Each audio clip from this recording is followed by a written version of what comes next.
Arrêtons les conneries 2 minutes. Aujourd'hui, on plonge dans les coulisses du féminisme institutionnel pour voir qui tire vraiment les ficelles. On va décortiquer le réseau financier qui se cache derrière ce qu'on nous vend comme un mouvement spontané. C'est l'heure de regarder ce qu'il y a derrière le rideau. On nous bassine à longueur de journée avec cette image d'un féminisme qui viendrait de la base, un truc militant, authentique. Mais c'est du bullshit.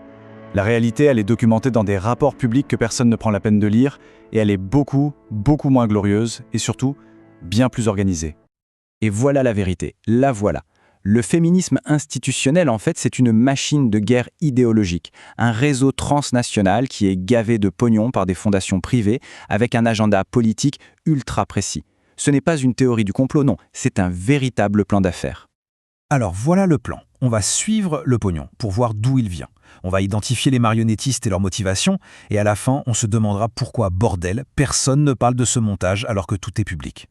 Première étape, et elle est cruciale, ce financement massif, ce n'est pas une rumeur, c'est un fait. Les preuves sont là, noir sur blanc, dans les rapports annuels des fondations, les bilans financiers des ONG, les archives des universités. Tout est accessible, il faut juste oser y mettre le nez. Alors qui sont ces fameux mécènes? On va mettre des noms sur les chèques. Il est temps de voir qui sont les architectes financiers derrière cette énorme machine d'influence mondiale. Ford, Rockefeller, Soros, Gates. Tiens, toujours les mêmes. Et là, on ne parle pas de dons de charité, hein. On parle de centaines de millions de dollars investis depuis les années 70 pour transformer des féministes frustrés en lobbyistes internationaux. C'est une putain d'industrie. Et le plus dingue dans tout ça, c'est qu'ils ne s'en cachent même pas. Ce n'est pas une opération secrète.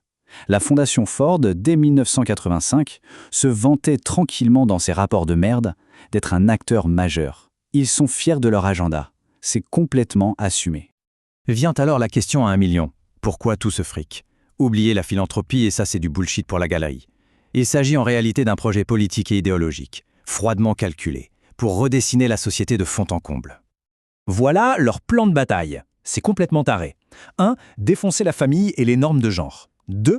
Imposer un agenda mondial sur le contrôle des naissances et l'avortement. 3. Créer une véritable armée d'ONG et d'universitaires pour nous laver le cerveau et réécrire les lois. Et ce n'est pas une interprétation, non, c'est leur putain de programme officiel. Maintenant, voyons un peu comment ce pognon circule. Parce que ce n'est pas abstrait, hein.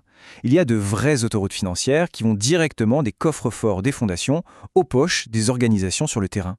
Regardez bien ce tableau, c'est flagrant.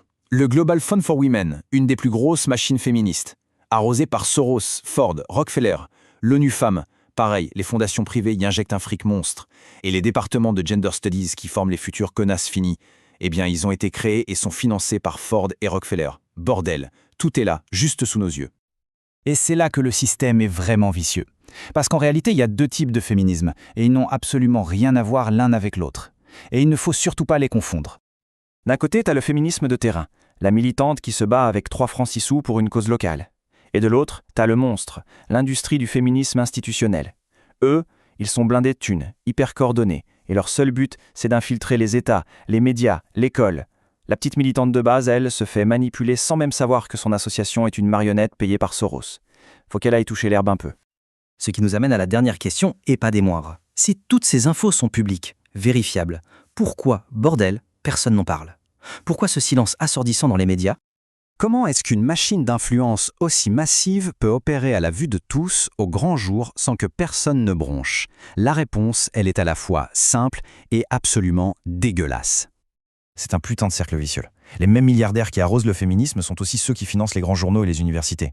Tu crois vraiment qu'un journaliste va critiquer celui qui signe son chèque à la fin du mois? On ne mord pas la main qui nous nourrit. Et si par miracle un type un peu courageux ouvre sa gueule, on le traite direct de complotiste pour le faire taire. C'est une stratégie de merde, mais il faut avouer que ça marche à tous les coups. Donc arrêtons les conneries. Il ne s'agit pas d'imaginer des complots. Il s'agit de lire des putains de rapports annuels. La réalité du féminisme institutionnel, c'est un projet politique complètement taré, financé par une poignée de milliardaires pour modeler la société à leur image. C'est un agenda idéologique caché à la vue de tous. Les preuves sont là. La seule question qui reste, c'est, maintenant qu'on a vu la matrice, on fait quoi?